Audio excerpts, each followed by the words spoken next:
Welcome back to the deep dive. Our mission here is, well, pretty simple. We take a complex idea, something really transformative, distill it through a bunch of expert sources, and give you the actionable knowledge you need. The goal is to let you jump straight into getting results. And today we're really speaking to the creators out there, the novelists, the bloggers, entrepreneurs, anyone trying to get those ideas down on the page. Yeah. We're diving into that paradoxical struggle of the writing life. Oh, that paradox is a killer, isn't it? Yeah, Writing is amazing intellectually. I mean, it's a fantastic craft. absolutely. But it's also one of the most sedentary things you can possibly do. Yeah. Just sitting there for hours. Right. And that combination, it often breeds inconsistency. It's what the authors were looking at called the feast or famine cycle. Exactly. You have that incredible Sunday, crank out 5,000 words, feel amazing. Feel like a genius. Yeah. And then nothing. You don't Wow. touch the keyboard for a week or maybe longer. And that inconsistency. That's the single biggest career killer for anyone trying to create consistently. It just is. Oh, true. So today, we're dissecting the core strategies designed to basically eradicate that problem. We're pulling from the book The Miracle Morning for Writers by Hal Elrod, Steve Scott, and Honorée Corder. Right. And this isn't just like a guide to writing better sentences, is it? It's positioned as a whole system. A complete holistic system, exactly. The sources, they weave together these deep psychological principles, self-mastery tactics. Okay. With the nuts and bolts business tactics, you actually need to turn writing from a hobby into, well, a professional income stream. Okay. So it's bridging that gap between the craft and the career. Precisely. So our deep dive today, we're going to extract the complete two-part system they advocate. 2 parts. Got it. Part one is all about structuring your morning, literally like the first hour of your day, to fundamentally transform your energy, your mindset. They use this framework called Life S.A.V.E.R.S. Life S.A.V.E.R.S. Okay. Okay, we'll break that down. And part 2. Part two is about implementing practical, repeatable writing principles, things you can actually do to ensure consistent professional output, day after day. Okay, so mindset first, then mechanics. Makes sense. And the big promise here is pretty bold, isn't it? It is audacious. Yeah. They basically claim this system shows you how to become the person who's capable of attracting and sustaining, extraordinary levels of success and income. All starting before 8:00 a.m. All starting before 8:00 a.m., that's the hook. All right, let's unpack this system. Let's see how it actually works. So we absolutely have to start with the foundation. Why do mornings matter so much? Why not evenings or afternoons? Especially for something tough like writing. Well, one of the co-authors, Steve Scott, his personal journey is actually the perfect place to start. He really wanted to be a successful self-published author. Okay. But he was living that, typical laptop lifestyle. He was a total night owl, slept in until maybe 11:00 a.m. Which sounds great on paper, doesn't it? Living the dream. It does, until you realize that by the time you're actually awake, you've had coffee, maybe breakfast, half the day is just gone. And you're immediately fighting friction trying to get into the zone. Exactly. He realized that by the time his day really started, the absolute last thing he wanted to do was expend serious mental energy on writing. Yeah, the motivation's probably flagging by then. Totally. He was trying to fit the writing around his lifestyle, and, well, the writing just kept losing out. The big turning point for him was making this simple, non-negotiable commitment. The words had to get done before anything else. Okay, so prioritizing it above all else. Yes. So he shifted his alarm clock. But he started, reasonably. He actually called 9 a.m. the unimaginable time for an early start back then. Wow, 9 a.m. was unimaginable. That puts it in perspective. Right. But here's the crucial realization he had. Just getting up early. That wasn't enough. He was physically there at his desk, but his mind was just foggy. He lacked energy. Creativity was low. He wasn't actually productive. So just being awake isn't the same as being ready to work effectively. Not at all. And that leads us straight into the power of proactivity, which often gets confused with just, being an early riser. It's more than that. Yeah. The sources cite research by Christoph Randler. He's a biology professor, published findings in the Harvard Business Review back in 2010. Okay, Harvard Business Review. So what did Randler find specifically about people who consistently start their day early? He found that morning people are, and I quote, better positioned for career success. Why? Because they are structurally more proactive. More proactive. What does that mean in practice? It means they don't just react to problems as they pop up during the day. They actually anticipate them. They minimize them before they even become big issues. Ah, okay, so they're playing offense, not defense. Exactly. They handle challenges with more grace, more ease, simply because they're prepared. And this proactivity, Randler found, translates directly into greater professional success and, get this, measurably higher wages. Higher wages just from being proactive in the morning. Wow. It makes sense when you think about it. If you're constantly hitting snooze, rushing out the door, checking urgent emails first thing. Yeah, you're already behind. You're stressed. You're starting your day in a reactive state. Yeah. You're fighting urgency, chaos. The early riser, though, they have that golden hour, maybe more, to organize, anticipate, plan the day. They avoid that stressed-out defensive posture that kills deep work. Yeah, it makes a lot of sense. So proactivity is key. But there's deeper science here too, right? About willpower. Oh, absolutely. This is crucial. We have to understand ego depletion. It's a core concept developed by social psychologist Roy Baumeister and science writer John Tierney. Ego depletion. Okay, explain that, because I think a lot of us assume willpower is just fixed. You either have it or you don't. Well, the research shows that's not really true. Right. Willpower isn't some permanent personality trait. It's much more like a finite energy resource. Think of it like a muscle. A muscle. How so? It fatigues with use. Every single time you exert self-control, whether that's resisting a temptation like a cookie. Oh. Or making a difficult decision. Or forcing yourself to focus intensely on a complex task. You're drawing from the exact same single reservoir of psychological energy. Wait, so deciding what outfit to wear for the day, Depletes it. choosing the salad over the burger at lunch, Depletes it. resisting the urge to check your phone every 5 minutes, Depletes it. dealing with a really demanding client email, Depletes it. and trying to outline an 80,000-word novel. They're all pulling from the same limited pool. Exactly the same pool. Every decision, no matter how trivial it seems, it chips away at that supply. And they proved this really powerfully with the famous or infamous radish experiment. The radish experiment. Okay, this sounds vaguely unpleasant. It was designed to be, they put groups of test subjects in a room, and on a table there were 2 snacks, freshly baked, amazing-smelling chocolate chip cookies, Okay. and a bowl of plain, boring radishes. Torture. Pure psychological torture. Right. So one group was told they could only eat the radishes. They had to actively use their willpower to resist the aroma, the temptation of those cookies sitting right there. Oh, man, I would fail that test immediately. Me too, probably. So after this snack phase, all the groups were given a challenging puzzle to solve. It was actually designed to be unsolvable. The researchers just wanted to measure persistence. How long would they keep trying? Okay, so the resisting cookies group presumably used up some willpower already. What was the difference? A huge difference. The groups that didn't have to exert willpower, either they got to eat the cookies or they weren't given any food at all. They worked on that impossible puzzle for an average of about 20 minutes before giving up. 20 minutes, okay. Now, the group that had to resist the cookies, the group whose willpower reservoir was already depleted just by saying no to chocolate, How long did they last? they gave up after a mere 8 minutes. 8 minutes versus 20, just from not eating a cookie. That's a massive difference. 12 whole minutes of persistence just vanished because they had to exert that initial self-control. Wow. So think about a writer. If you've already navigated the morning rush hour, maybe argued with someone, dealt with a pile of urgent but unimportant emails, Right. that mental drain means when you finally sit down to do the most important, most difficult task, the deep writing, you're basically starting with your willpower tank already near empty. You're much more likely to give up quickly. The takeaway for writers is crystal clear, really. Yeah. Any complex, high-effort activity that demands intense focus, creative problem-solving, it has to be done first. First thing. First thing. The morning is essentially the only time your willpower muscle is fully rested before the day's endless stream of choices just drains it dry. Okay, the science is compelling. We need to write early. But then there's the practical hurdle. Actually getting out of bed. That warm, comfy bed. The siren song of the duvet. Exactly. The authors address this head on, right? That little voice in your head, the master rationalizer, that always negotiates for just 5 more minutes. They do. And they propose a really simple 5-minute snooze-proof plan.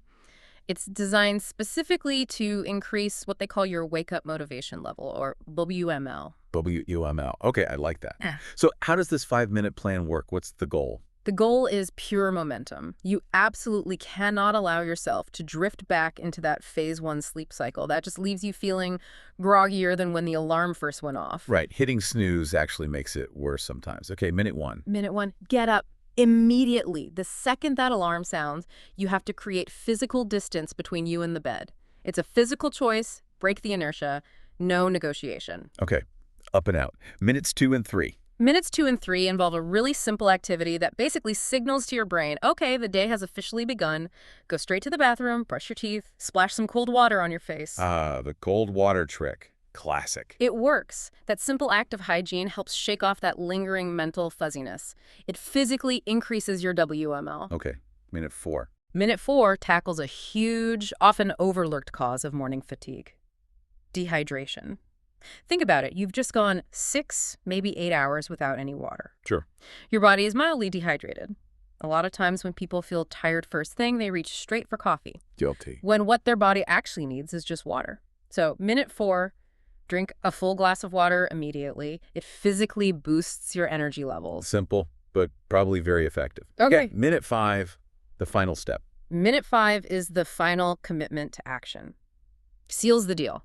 You have 2 options here. Option 1, immediately get dressed in your exercise clothes. Okay. A lot of people actually suggest sleeping in them just to remove one more decision point in the morning. Smart. Fewer decisions means less willpower drain. Exactly. Option 2, if exercise clothes aren't your first step, jump straight into the shower. Get wet. Ah. Once you're either dressed for activity or you're wet from the shower, that temptation to crawl back under the covers is pretty much gone. Yeah, you've crossed a point of no return. Those are practical steps.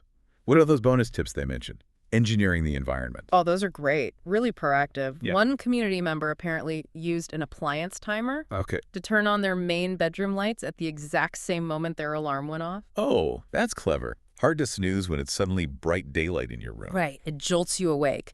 And another person suggested keeping the room cool at night, which is good for sleep anyway, but setting a small space heater on another timer to turn on about 15 minutes before the alarm. So you wake up to a warm room. Exactly. It eliminates that classic excuse, it's too cold to get out from under the blankets. Yeah. It shows real environmental engineering to beat procrastination. Those are great practical hacks. Okay, so we've beaten the snooze button. But making this stick, making early rising a real habit, that takes time, right? It's not instant. Definitely not. The sources really emphasize this. Building a new identity, becoming an early riser, it requires a disciplined, structured, 30-day commitment.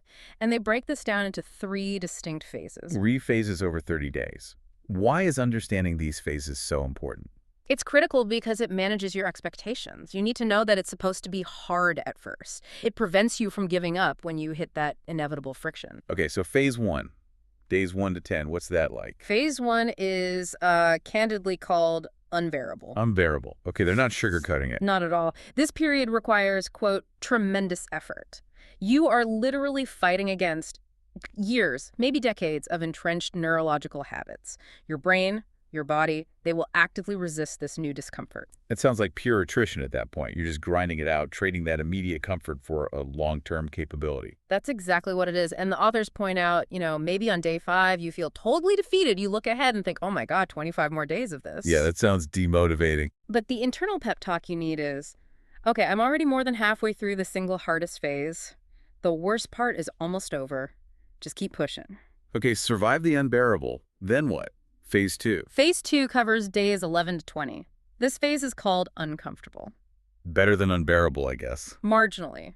Your body and mind are starting to acclimate. It gets slightly easier to get up, but it still feels unnatural. It hasn't quite become part of your identity yet. You still have to consciously choose it. And this is where the danger lies, right? This is where most people fail, according to the book. The biggest temptation in phase 2 is that sneaky self-sabotage of rewarding yourself.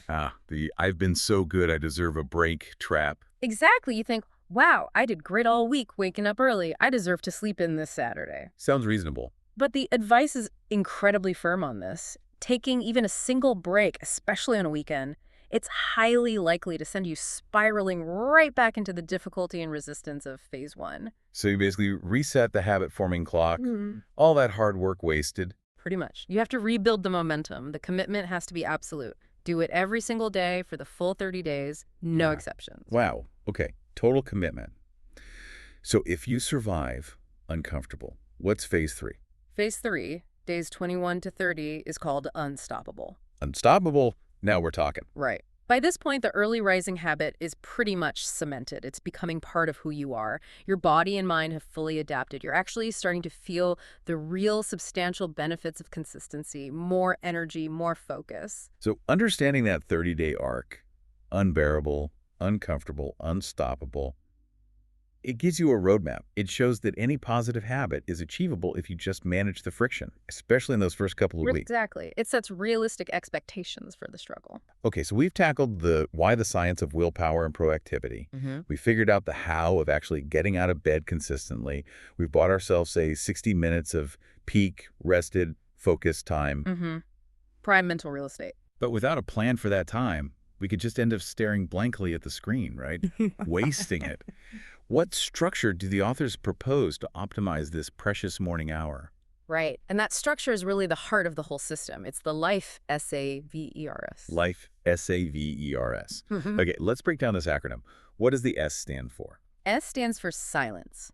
And this immediately addresses a common way most of us sabotage our mornings without even realizing it. How so? We wake up, and what's the first thing we do? Grab the phone, check email, check texts, check the news. Guilty again. It's almost automatic. It is. But doing that immediately triggers a stress response. You're instantly reacting to external demands. Starting the day deliberately in silence is the proactive step to immediately reduce that stress and gain mental clarity before the chaos hits. Okay, silence. What does that look like in practice? Just sitting there quietly. It could be. The options include things like meditation, prayer, quiet reflection, just doing some deep breathing exercises, or focusing on gratitude, whatever works for you. And, crucially, tying back to the wake-up plan. You shouldn't do this in bed, right? Definitely not in bed. You need to be upright, ideally out of the bedroom entirely, to signal that this is intentional quiet time, not just extended sleepiness. Makes sense. What about the benefits? Is there science behind starting with silence? Oh, massive benefits. We know excessive stress triggers that fight or flight response, floods your body with harmful cortisol. Right. The sources cite studies showing that silence, particularly practices like meditation, can profoundly counter this. It's linked to reduced high blood pressure and, in some studies, even a 30% lower likelihood of dying from heart disease. Wow, 30% lower risk. That's significant. What about cognitive benefits for writers? Even more direct benefits there. Harvard's study found that just only 8 weeks of consistent meditation led to measurable increases in gray matter density in the hippocampus. The hippocampus, that's critical for learning and memory, right? Exactly. And also in brain structures associated with self-awareness and introspection. So you're literally upgrading your neurological hardware for learning, focus, and understanding yourself better just by starting with silence. Okay. S is silence. Powerful start. What's next? A. A stands for affirmations. And this directly tackles that perennial internal challenge for writers, the inevitable mindset roller coaster, the self-doubt, the imposter syndrome. Oh, yeah. The inner critic. The inner critic. Our current mindset, whether we like it or not, is often dictated by subconscious programming, stuff based on past failures, discouraging comments, limiting beliefs we picked up somewhere. Affirmations are the tool to consciously rewrite that negative code. But hang on. Affirmations sometimes get a bad rap, don't they? Like just repeating positive fluff that you don't really believe. They do, and the authors are very clear about warning against that old way of doing affirmations, just standing in front of the mirror repeating, I am a millionaire, when you have like $5 in the bank. Yeah, it feels like lying to yourself. It is. And your subconscious knows it. It creates internal resistance because the underlying truth, your current reality, prevails over a baseless positive assertion. It doesn't work. Okay, so if that old way fails, what's the effective way they propose? They provide a very precise 4-step effective formula. It's designed specifically to anchor your belief, not just in wishful thinking, but in committed action. A 4-step formula. Okay, walk us through this in detail. This seems really important to get right. Okay, step 1. You need to define the specific, extraordinary result you are 100% committed to achieving. Notice the word committed, not just something you passively want. Okay, commitment is key. And crucially, you must reinforce this desired result with the compelling benefits, your deep WHY. For example, you might write, I'm committed to generating $5,000 in monthly writing income. That's the result. Right. So that I can provide financial security for my family and finally quit my stressful day job. That's the why. Ah, okay. Connecting the goal to the motivation. That why provides the emotional fuel, especially when you hit that unbearable phase friction we talked about. Exactly. It keeps you going. Okay, step 2. Step 2. Step 2 ties that big, audacious result down to concrete daily effort. You must clearly clarify the specific necessary actions required Okay. and precisely when and how often you will execute them. So following the income example, I am 100% committed to writing for 60 minutes each morning from 6 a.m. to 7 a.m., regardless of how I feel. Okay, so you're affirming the behavior, the action, not just the outcome. That makes it much more grounded, less like wishful thinking. Precisely. It shifts affirmation from passive wishing to active behavioral reinforcement. You're programming the doing. Okay, that's powerful. So steps 1 and 2, committed result with why, and specific daily actions with timing. What are steps 3 and 4? These often get skipped, do you think? I think they do, and they're crucial. Step 3 is about developing the required person. Your affirmation needs to define the characteristics, the habits, the identity of the person who is actually capable of achieving that result. Ah, so affirming the identity shift. Yes. You affirm who you need to become. So you might add something like, I am a disciplined writer who honors my commitments, actively seeks constructive criticism, and maintains unwavering faith in my process even when it's hard. You affirm the who that enables the what. Become the person first. Okay. And step 4. Step 4 is about evolution. It's about constantly updating and evolving the affirmations. As you grow, as you achieve smaller goals, your affirmations must reflect your new reality and point towards your next objective. So they're not static, like write them once and done. Not at all. They should be living documents.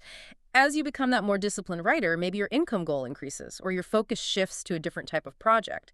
You update the affirmations to keep pulling you forward. It ensures you're always striving, always growing beyond your current level. That's a really robust, actionable formula for affirmations. Much more than just positive thinking. Okay, S is silence, A is affirmations. What's V? V is for visualization, and this is another practice really common among elite performers, athletes, CEOs, top surgeons. Right, the mental rehearsal idea. Exactly, and the science backs it up again, this time via something called mirror neurons. Mirror neurons, tell me about those. These are fascinating neurons in our brain. They fire when we actually perform an action, like swinging a golf club. Okay. But they also fire when we simply observe someone else doing it, or even when we vividly imagine ourselves performing that action. So the brain chemistry is similar for doing versus imagining. Very similar. The brain actually struggles to differentiate between a real performance and a highly detailed, vivid mental rehearsal, which means you can actually improve your physical skills and mental acuity just by simulating success in your mind. Precisely. You can literally get better at writing, at handling difficult conversations, at performing under pressure through structured visualization. But there's a crucial mistake many people make. The authors highlight this. Okay. What's the mistake to avoid? You must not visualize the final victory lap. Don't picture the moment you cash the huge royalty check, or you're standing on stage accepting the award, or seeing your book hit the bestseller list. Really? Why not? Isn't that the motivation? It seems counterintuitive, but some studies suggest that visualizing the final reward can actually diminish your internal drive. Your brain sort of experiences the pleasure of the reward in advance. Ah, and then it thinks, job done.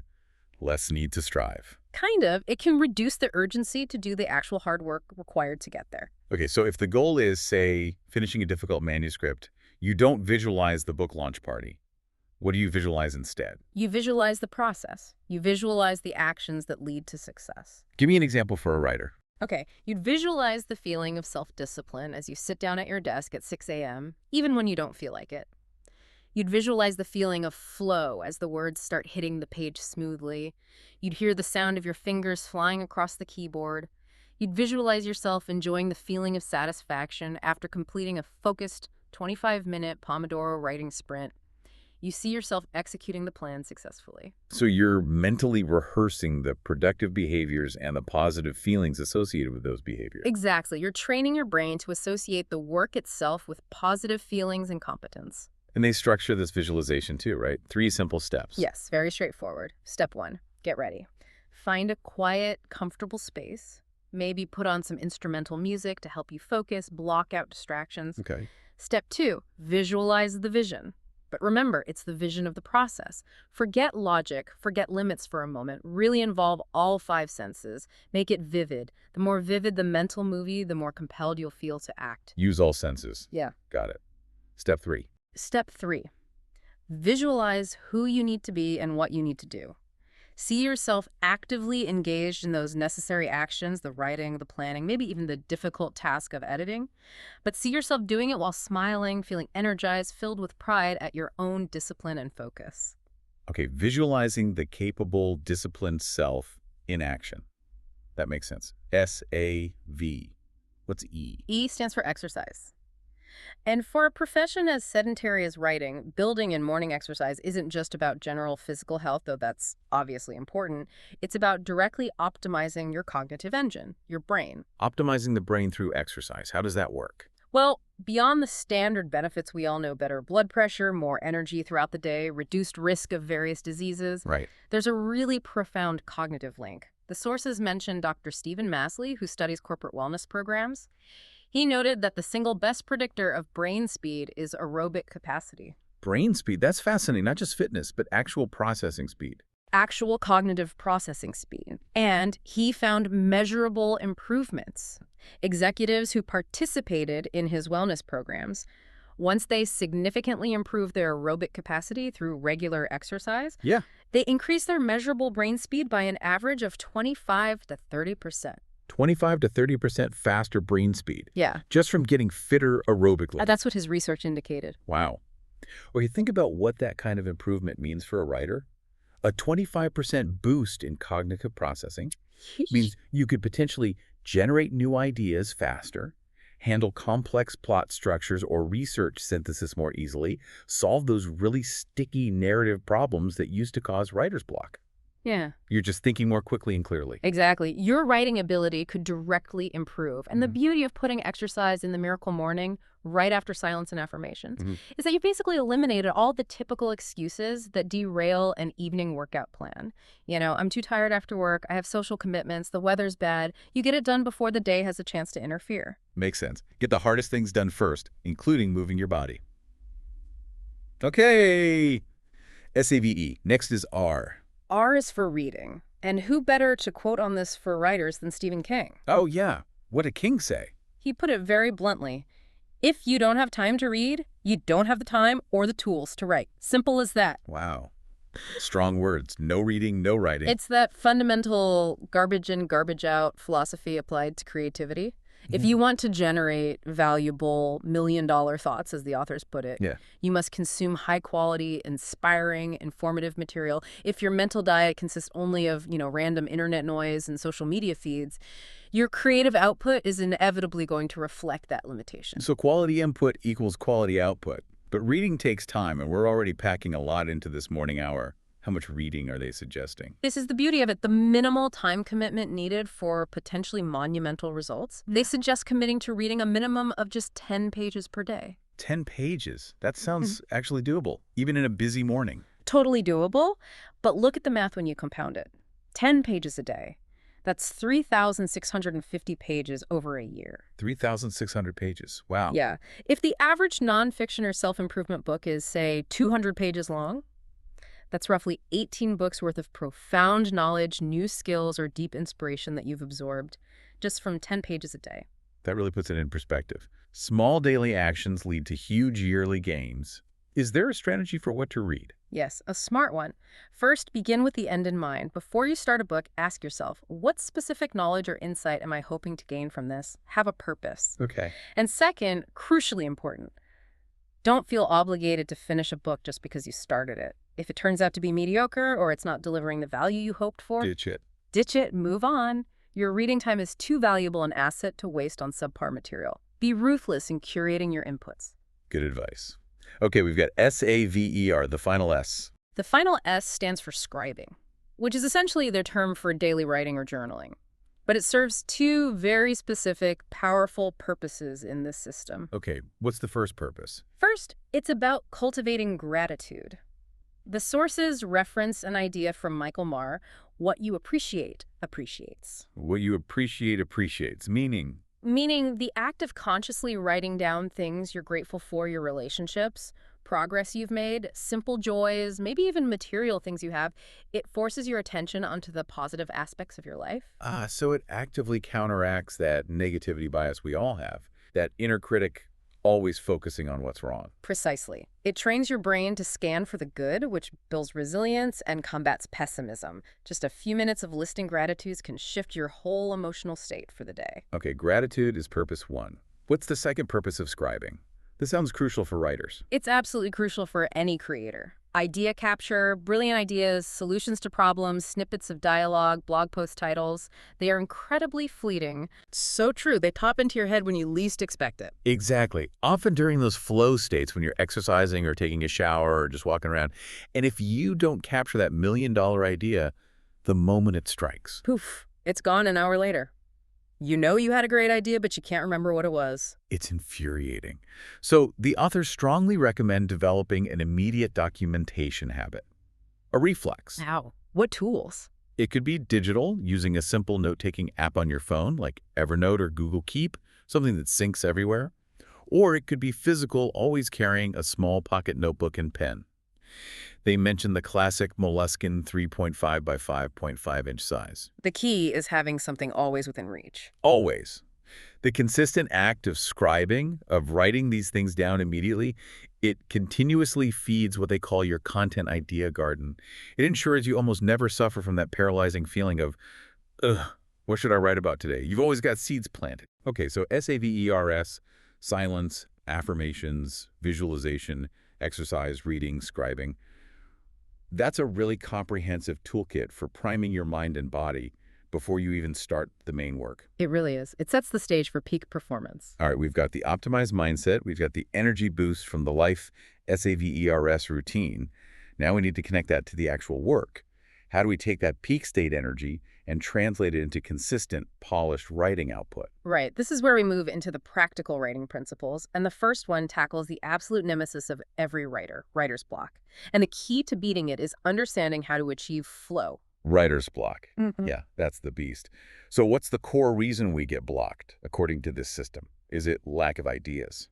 Usually not, actually. More often, writer's block stems from an organizational or procedural issue. Specifically, it happens because the writer is trying to do two conflicting brain tasks at the same time: create and critique. Trying to write the perfect sentence first time while simultaneously judging it. Exactly. There was research published back in 2011 that confirmed what writers kind of intuitively knew. The brain functions used for planning, structuring, and editing are largely distinct from the parts used for pure creative, generative flow. Different neural pathways. Right. And when you try to engage both simultaneously, you create internal friction resistance. Your creative side gets stifled by your analytical side. So what's the solution they propose? How do you separate those functions? It comes back to that famous advice, again, from Stephen King: write the first draft with the door closed. The door closed, meaning? Meaning you shut out the inner critic. You shut out the editor. You focus solely on getting the ideas down, on pure creative output. Don't worry about spelling, grammar, perfect phrasing. Just create. The editing, the polishing, that comes much later in subsequent drafts with the door open. Okay, draft first, edit later. That separation is key. And this helps achieve flow. It's essential for achieving that flow state. Mihaly Csikszentmihalyi, the psychologist who defined it, Right. flow, he described it as this optimal state where creativity melds with deep happiness. You're so completely immersed in the activity that everything else just fades away: negative feelings, self-doubt, even your awareness of time passing. That sounds like the writer's nirvana. How do we get there intentionally? Is flow just luck? No, thankfully, it's a repeatable process you can engineer. They outline 3 key steps to achieve flow. Number 1, and this is non-negotiable, avoid distractions. All distractions. All of them. Research from Stanford confirmed that people who think they're good multitaskers are actually less productive overall. So shut the physical door if you can. Turn off every single notification on your computer and phone. No email pop-ups, no social media alerts, nothing. Create a sacred space for focus. Okay. Number 2. Number 2, Focus only on the moment. Use that miracle morning routine we discussed to clear your head of external worries, the bills, that other project deadline, the argument you had yesterday. When it's writing time, the only job is the single task right in front of you. Empty your mind of everything else. Be fully present with the work. Makes sense. And number 3. Number 3, work in time blocks. Our ability to maintain intense focus is limited. You can't just sustain peak concentration for hours on end. So you need to structure your work into focused sprints with deliberate breaks. Okay, work in bursts. And is there a specific tool or technique they recommend for these time blocks? Yes, the highly effective Pomodoro technique. Pomodoro. Heard of it, but explain how it works again. It's brilliantly simple, invented by Francesco Cirillo back in the 80s. It leverages that limited focus span. Basically, you choose one specific writing task. Okay. You set a timer for 25 minutes, and for those 25 minutes, you work on only that task. No interruptions, no checking anything else. You just focus intensely. 25 minutes of pure focus, then what? When the timer rings, you stop immediately. Yeah? And you take a short break, usually 5 minutes. But crucially, you must get up, step away from your desk, maybe stretch, walk around, get some water. Don't just switch to checking email for 5 minutes. Real physical and mental break. Exactly. Then you set the timer for another 25-minute work sprint. You repeat this cycle. After you complete 4 of these 25-minute Pomodoros, Core work blocks. you take a longer break, typically 15 to 30 minutes. This structure ensures you get regular, productive rest periods, which prevents burnout and actually makes your focused work time more effective. It minimizes that urge to cheat on your focus time because a break is always just around the corner. That structure seems really powerful for managing energy and focus. But even with Pomodoros, sometimes just starting that first 25-minute block feels like climbing Mount Everest, right? That initial inertia. Oh, absolutely. Procrastination on starting is still a huge hurdle. Yeah. And that's where principle number 2 comes in, mini habits. This is based on the work of Stephen Guise. Mini habits. Okay, what's the core idea here? The core idea is that we often fail to be consistent, not because we lack motivation, but because our daily goals are simply too ambitious, too overwhelming. Like setting a goal of writing 2,000 words every single day. Exactly. If you set a goal like 2,000 words, and then you have a terrible, exhausting day at your day job, or the kids are sick, what happens? You skip the writing, feel guilty. Right. You skip it, you feel guilty, and that guilt creates a negative feedback loop. Yeah. You start associating the writing itself with failure and stress. Okay, so how do mini habits solve this? By making the goal smaller. Not just smaller, by making it, in Guise's words, stupidly simple. Stupidly simple. Like how simple? Like, set your non-negotiable daily writing goal to be just write one paragraph, or even just write one sentence. One sentence, that's it. That feels almost pointless. It feels pointless, but that's the point. The goal isn't the word count in that moment. The goal is to make the barrier to starting so incredibly low that failure is literally impossible.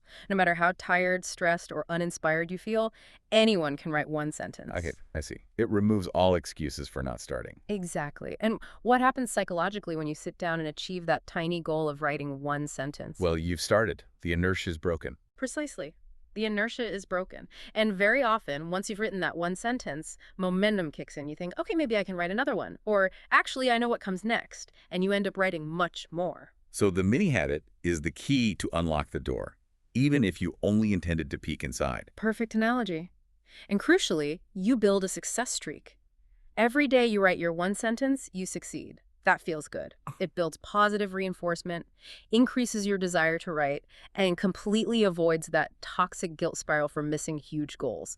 You don't need superhuman motivation. You need a strategy that tricks your brain into starting. Mini habits. Stupidly simple, but potentially very powerful for consistency. Okay, principle 3 sounds comprehensive. The content creation pipeline. A 9-step process. Yes, this outlines the whole journey, from the initial spark of an idea all the way to a finished, polished project ready for readers. And the very starting point is critical, maybe the most critical. Focus on one project at a time. The shiny object syndrome killer. Exactly. They use the example of 2 writers. Let's call them Bob and Mary. Bob is brilliant, full of amazing ideas. He starts 12 fantastic book projects, but he never finishes any of them. So he's teaching himself it's okay to quit when things get hard. Right. He gets good at starting, not finishing. Mary, on the other hand, maybe isn't as initially flashy, but she finishes everything she starts. She has 3 published books out now, generating consistent passive income. Who's the more successful writer? Clearly, Mary, finishing is the only thing that actually counts in the end. Finishing must be paramount. Hmm. Discipline over fleeting inspiration.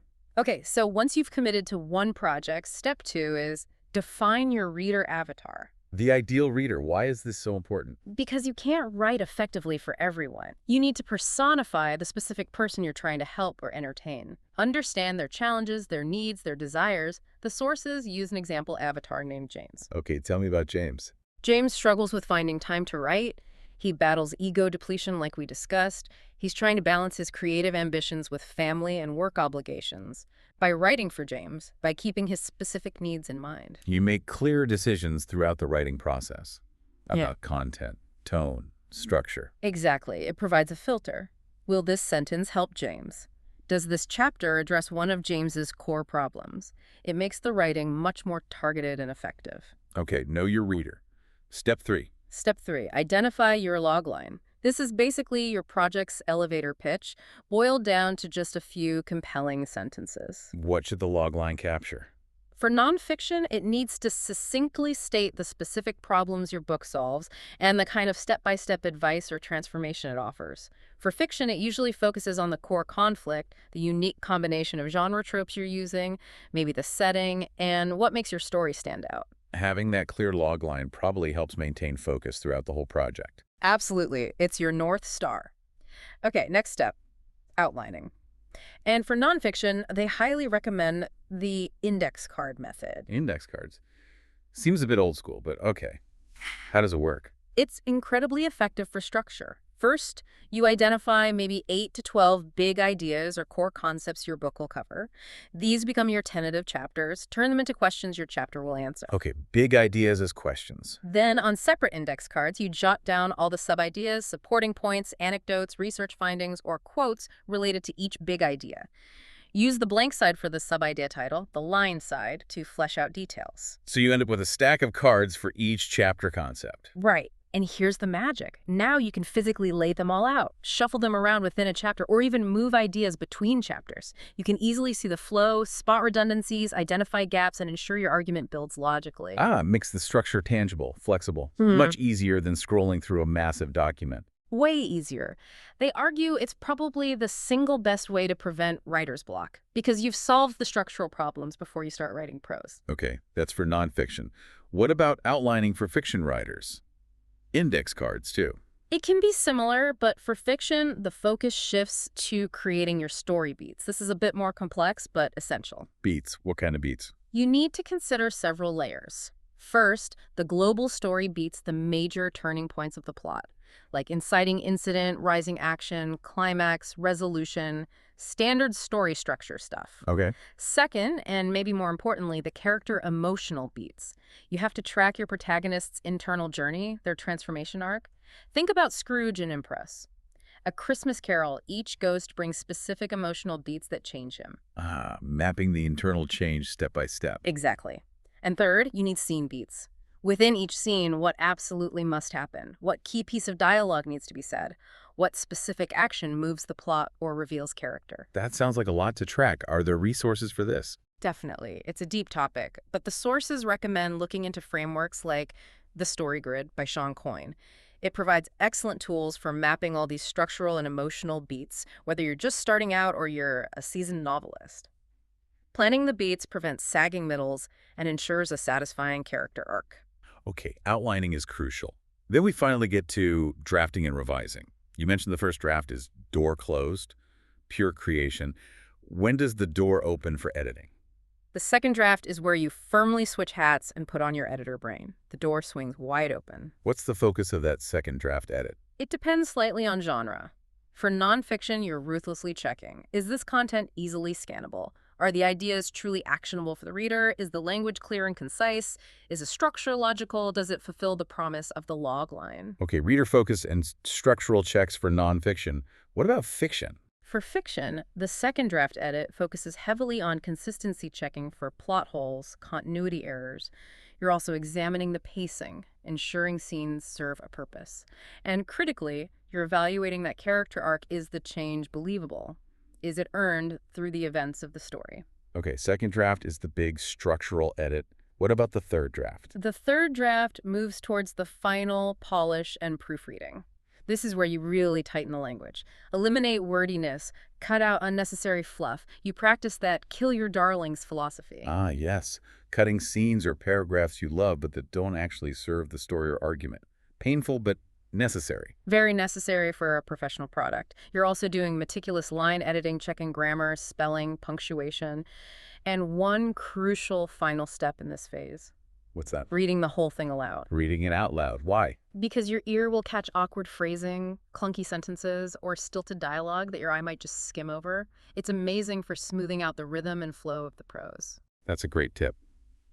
Okay, multiple drafts, specific focuses for each, which leads us naturally to the next crucial point. Working with editors. You call this a critical investment. Absolutely critical. Possibly the best investment a writer can make, especially if they plan to publish professionally. It's the difference between an amateur product and something readers will respect and recommend. Poor editing is a career killer. Okay. But editing can mean different things. The sources detail 3 main types. Yes, and understanding the difference is important. First, there's developmental editing, sometimes called content editing. This is the big picture stuff. What does a developmental editor look at? They look at the overall structure, the flow of the argument for nonfiction, the character arcs and plot coherence for fiction.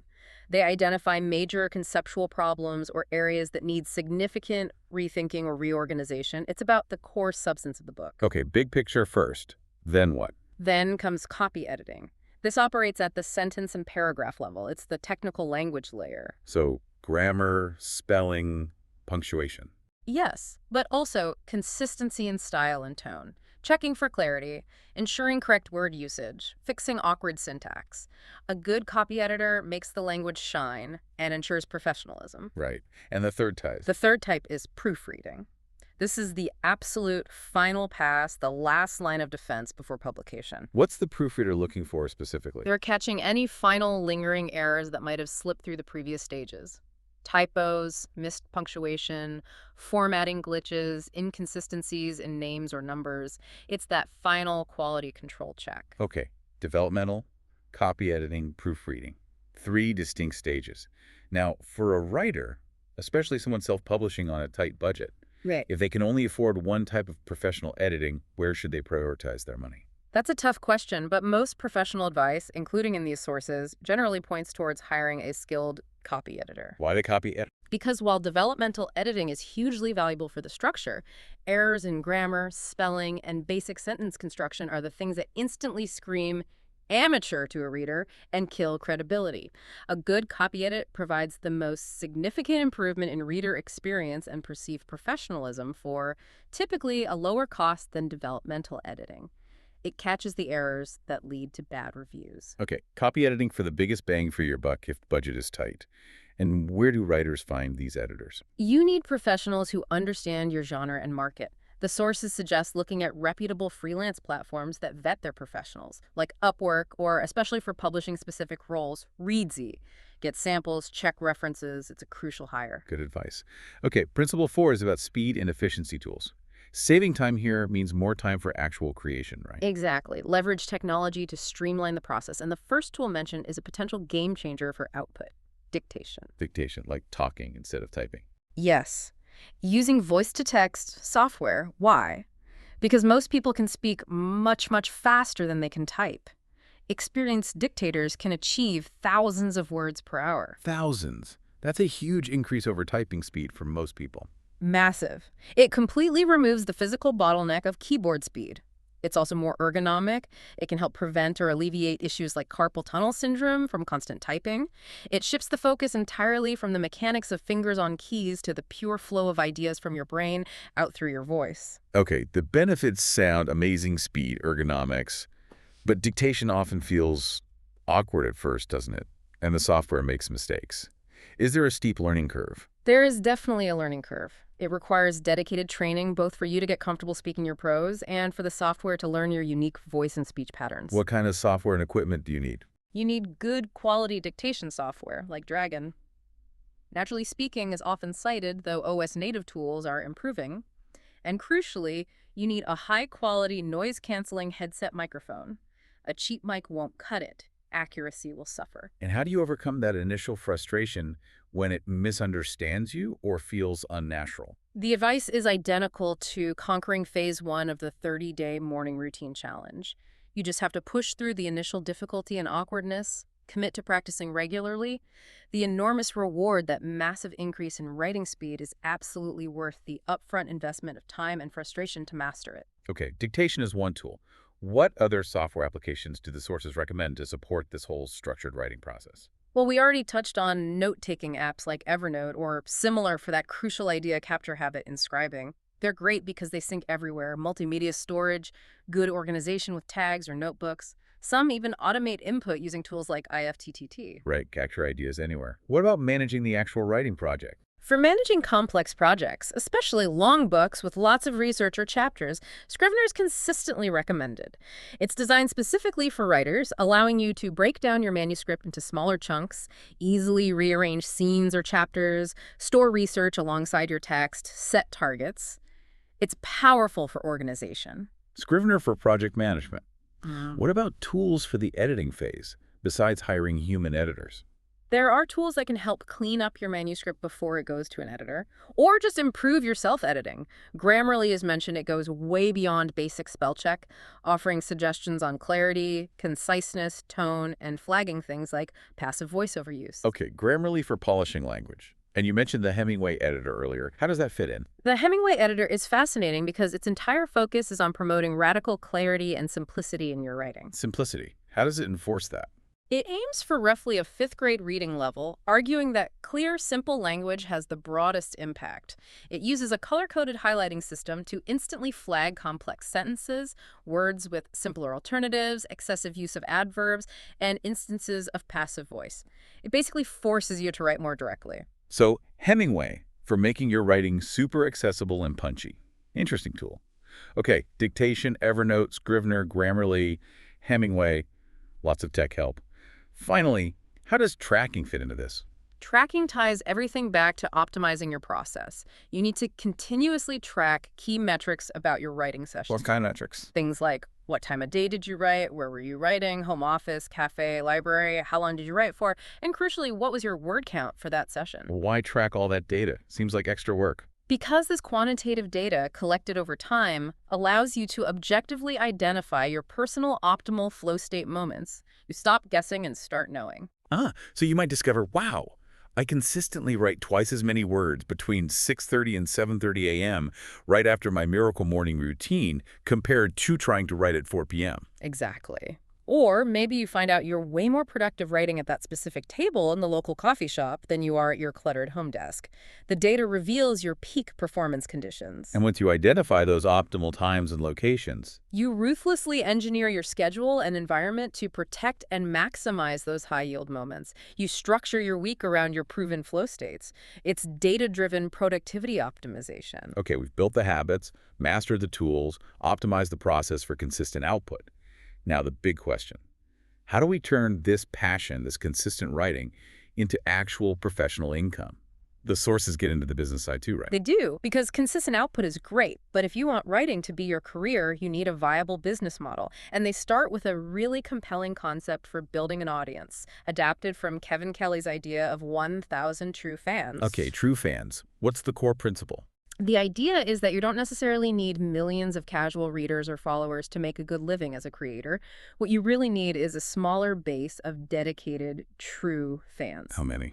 And what makes them true? Kelly originally said 1,000. The book adapts it to maybe 10,000 for writers, depending on your price points. A true fan is someone who will eagerly consume and purchase basically everything you create, every book, every course, maybe merchandise, attend workshops. They're loyal evangelists for your work. Okay, so focus on deep engagement with a smaller core audience. How does the math work out? It's powerful because of the leverage. If you can cultivate, say, 10,000 true fans, and each of them spends an average of just $10 a year on your work, That's $100,000 in gross revenue.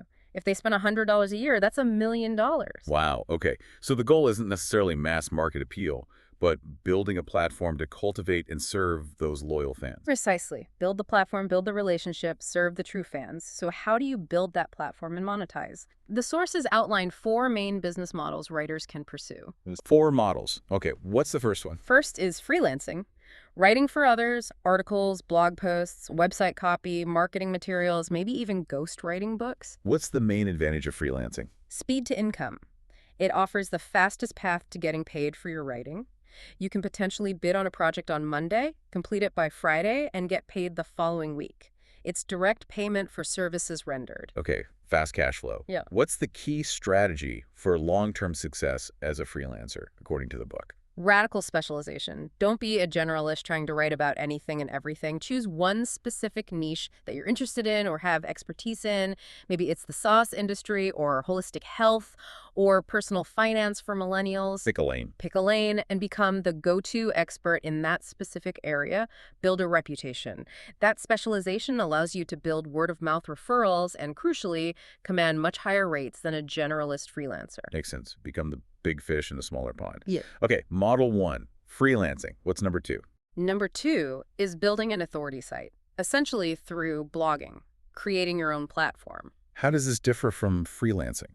The focus here is entirely different and much longer term. With an authority site, you're building your own audience first, establishing trust, and providing immense value through epic content consistently over time. So, audience and trust first. Monetization comes later. Much later, usually. You need to focus on serving a specific niche again, related to a problem people have or a passion they share, like sustainable living or learning a musical instrument or navigating career changes. You build the relationship first. And how do you eventually monetize that authority site?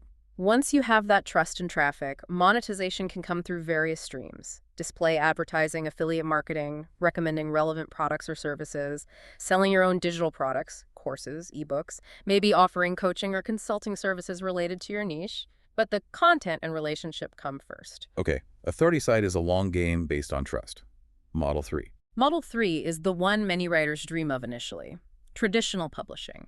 Getting a deal with a major publishing house like Penguin Random House or HarperCollins. Right, the classic path. Yeah. What are the pros of going traditional? People sometimes dismiss it now with self-publishing being so accessible. It still offers significant advantages, especially non-monetary ones. First, there's the validation and credibility that comes with being selected by a major publisher. Second, they handle and fund crucial parts of the process: professional editing, developmental and copy, cover design, printing, and distribution into physical bookstores, which is very hard to achieve independently. Okay, distribution and expert support.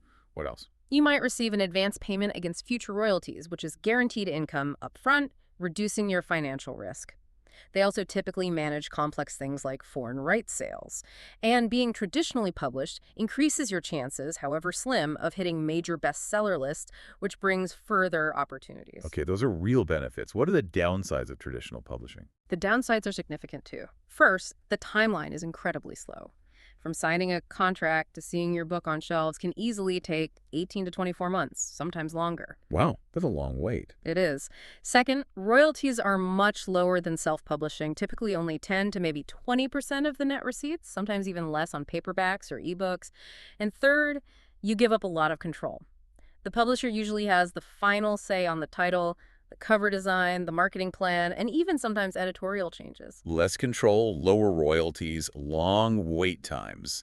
And the process to even get a deal is tough. Extremely competitive. It usually involves writing the entire book first for fiction, often a proposal for nonfiction, then meticulously researching literary agents who represent your genre using resources like the Writer's Market Guide, querying those agents, hoping to sign with one, and then having the agent pitch your book to publishers. It's a long, rejection-filled game for most. Okay, traditional publishing. Yeah. Big potential upsides, but slow, low control, and highly competitive. Which brings us to the fourth model, the one the authors seem to lean towards. Yes, the fourth model is self-publishing, taking control of the entire process yourself, primarily through platforms like Amazon's Kindle Direct Publishing, KDP. What are the big draws of self-publishing?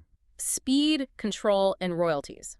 You can potentially get your book from finished manuscript to available for sale worldwide in a matter of days or weeks, not years. You retain complete creative control over everything: content, cover, pricing, marketing. And the royalties are much higher, often 70% on platforms like KDP for ebooks, priced within a certain range. Speed, control, high royalties. Sounds great. What's the catch? The catch is, you are responsible for everything. You are essentially launching a small business. Meaning you have to handle all the roles the traditional publisher would. Exactly. You have to hire and pay for your own professional editor or editors, cover designer, book formatter. You have to write the book description, choose keywords, manage advertising campaigns, build your author platform. The success or failure rests entirely on your shoulders and the quality of the professionals you hire. So, high risk, high reward. And you need to invest your own money upfront for those professional services. Where do they suggest finding talent like editors and cover designers for self-publishing? Again, they recommend using vetted freelance platforms where you can see portfolios and reviews like Upwork or Reedsy, which specializes in connecting authors with publishing professionals. Investing in a great cover and great editing is a non-negotiable for self-publishing success. One more key decision in self-publishing. KDP select exclusivity versus publishing wide. What's the thinking there? Right. KDP Select means giving Amazon exclusive rights to sell your ebook for 90-day periods in exchange for potential benefits like higher visibility in their Kindle Unlimited subscription program and promotional tools. Publishing wide means distributing your book across multiple platforms: Kobo, Apple Books, Barnes & Noble, etc. Which path is better? The advice generally is, for brand new authors without an existing audience or platform, going exclusive with KDP Select initially can be a good strategy to build readership quickly by tapping into Amazon's huge marketplace and KU readers. However, for authors who already have an established platform or want to build a more resilient, diversified long-term business, publishing wide across multiple retailers is usually the superior strategy. Don't put all your eggs in one basket.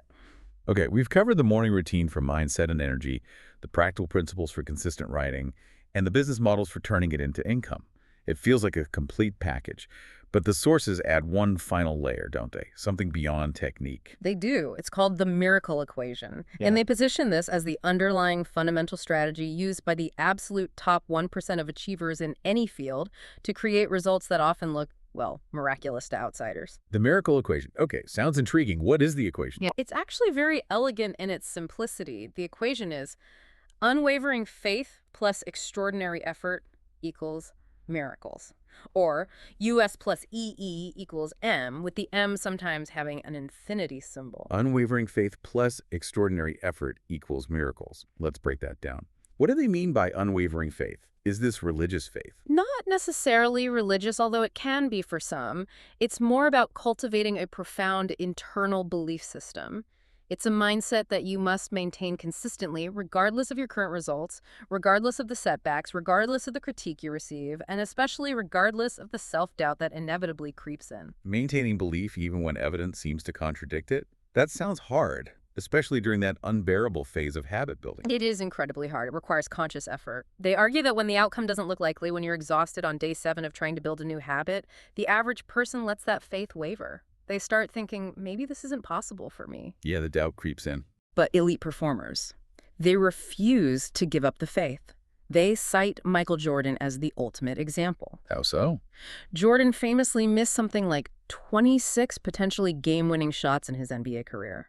26 times he failed in the clutch moment, yet he always, unfailingly, wanted the ball in his hands for the final shot. His faith in his ability to succeed next time remained unwavering, despite past failures. Wow, that's resilience built on belief. So how do we, as writers facing a blank page or a rejection email, apply that same intense elite-level self-belief to our daily grind? They suggest actively programming it using what they call the miracle mantra. A mantra, what is it? The structure is, I am committed to achieving, insert your specific audacious goal, and I will maintain unwavering faith that I will achieve it, and I will put forth extraordinary effort until I do. There is no other option. You might shorten it to, I will goal and daily actions no matter what. There is no other option. No matter what, there's no other option. That's powerful framing. It is. And the idea is to repeat this mantra constantly while you're doing your S-A-V-E-R-S, maybe while exercising, showering, definitely as part of your affirmations. You're actively fortifying your internal belief system, consciously overriding that subconscious programming that whispers doubt and defeat. It's a deliberate declaration that failure simply isn't on the table because you've decided it's not an option. You'll just keep going. Okay, so unwavering faith is the mindset component actively cultivated. What about the second part? Extraordinary effort. What does that look like in practice for a writer? It means putting in massive, consistent action. It means doing the things the average person simply isn't willing to do, day in and day out. It's the disciplined execution we've been talking about, but elevated. How do you define what extraordinary effort is for your specific goal? They suggest you reverse engineer it. Ask yourself, if I were to actually achieve this huge goal, finish this novel, build this 100-year writing business, what level of daily and weekly effort would I have had to put in? Be honest and maybe even a little scared by the answer. Okay, define the required input for the desired output. Yes, and then you commit to taking that level of extraordinary action consistently until the goal is achieved. You don't stop when you feel tired. You don't stop when you hit a setback. You keep going until the final buzzer sounds, as they put it. It's relentless, focused effort fueled by that unwavering faith. So, if the extraordinary effort is the disciplined daily execution of the S.A.V.E.R.S. and the writing principles, and that execution is relentlessly driven by the unwavering faith that success is inevitable if you persist, the sources suggest that this combination somehow taps into something bigger. Yes. They suggest that when you align these two forces, absolute belief and massive, persistent action, you start to access forces outside of anyone's understanding. But what? Well, whether you want to call it the law of attraction or aligning with the universe, or simply creating your own good luck through sheer preparedness and opportunity seeking. The idea is that you program yourself for success at such a deep level, not just through mechanical habits, but through fundamental belief and action, that things start to align in your favor more often. So you might not win every single time, like Jordan missing those shots. Exactly. You won't win every time.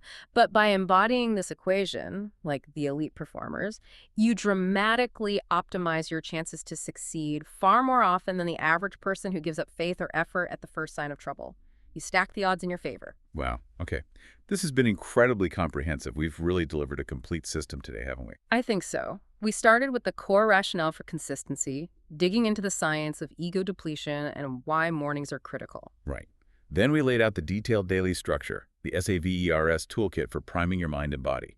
Silence, affirmations, visualization, exercise, reading, scribing.